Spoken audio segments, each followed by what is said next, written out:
Today, we are putting on our pirate hats because we're building the Treasure Island in Las Vegas. One of the most iconic casinos on the Strip and definitely one of the most elaborately themed, with its man-made lagoon surrounded by a pirate village occupied by two magnificent pirate ships. This is easily one of my favorite builds so far. Now first of all, this is going to be a little bit of a shorter video again. Just like the last Las Vegas video, I will just be focusing on the exterior. But I really wanted to get this build in so the FC1 team could do their Grand Prix here. So the interiors will have to wait until a later video, but they'll get done at some point, don't worry. So anyway, we're starting off this build here right on the Strip, where this massive round billboard probably offers some terrific advertising income. And here we move to the Pirate Lagoon that this whole resort is built around. It took a little bit of trial and error and a little bit of moving stuff around to get everything in the right place. But as soon as this water texture here was able to go in, I already felt like this was really starting to become something really cool. The rockwork here in the back was quite interesting to do, and the little houses scattered over it were quite tricky to build, as even in real life they were scaled down a little bit, so little details like windows and trims were quite tricky to get right. Kinda the same goes for this gate here in the back, as it's just really intricate and detailed. I'll be sure to get some close-ups in the cinematics at the end of this video, as that might have been a little bit hard to see from up here. And then all around the lagoon we just get tons of little buildings, shops and restaurants, and some of the buildings higher up on the rocks just purely serving as a backdrop for this lagoon. And it really works, you know, I've visited this resort a couple of times throughout the years, and it does manage to immerse you very well. Of course you still see all the towering hotels around you, but it does really manage to turn this lagoon into its own little world. And now we're starting on probably the most iconic part of this build. Two massive pirate ships. I've never really built any kind of a pirate ship before, and these were also actually at an angle, so that was quite a challenge, but I really tried to get as much detail in as possible, and I think it worked out really well.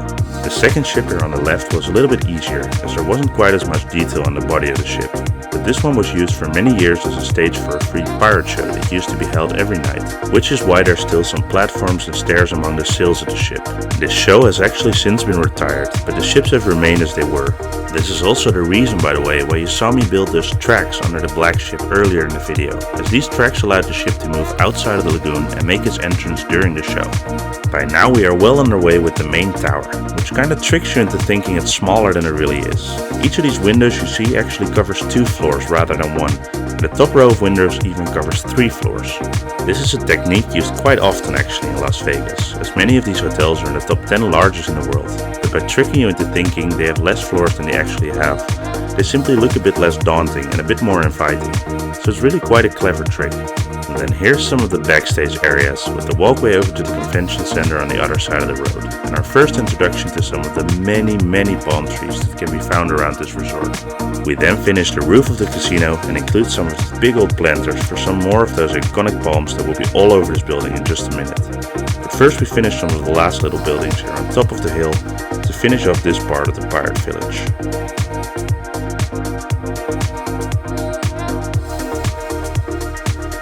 Then we just really go absolutely nuts with the palm trees. Of course you can't call yourself the Treasure Island without including a ton of the iconic palms that we know from any pirate movie ever made. And just like the little houses on the rocky hills around the lagoon, I think this foliage really completes the backdrop for this whole area, and I think it looks really nice. And as that kind of finishes up this front area, it's time to move to the side of the resort, for what is mostly a lot of road work, and something I always kinda enjoy doing. I always use these world edit circles in the ground to figure out the curves of the roads I build. So basically you just have to mess around and fiddle a little bit to get either the inner or the outer curve in place, and then generate a few bigger or smaller circles depending on the number of lanes you need. And in the end that just gets you these really clean and realistic looking curved roads. Don't forget you can download this map on my Patreon, and if you like this video please do consider liking, subscribing, and maybe just press that share button. You don't even have to really share it, just click copy link and we can trick the YouTube algorithm into thinking that this video is actually worth people's time. So as we finish this massive Treasure Island sign in front of the resort, I want to thank you all for watching. I couldn't be more proud to reach 1,000 subscribers, and I know that the people that watch these Las Vegas videos are generally my most loyal viewers. So even though these videos generally get a lot less views than for example my tallest building series, I'll make sure to keep them coming, just for you guys. So thanks again, and I'll leave you guys with some cinematics.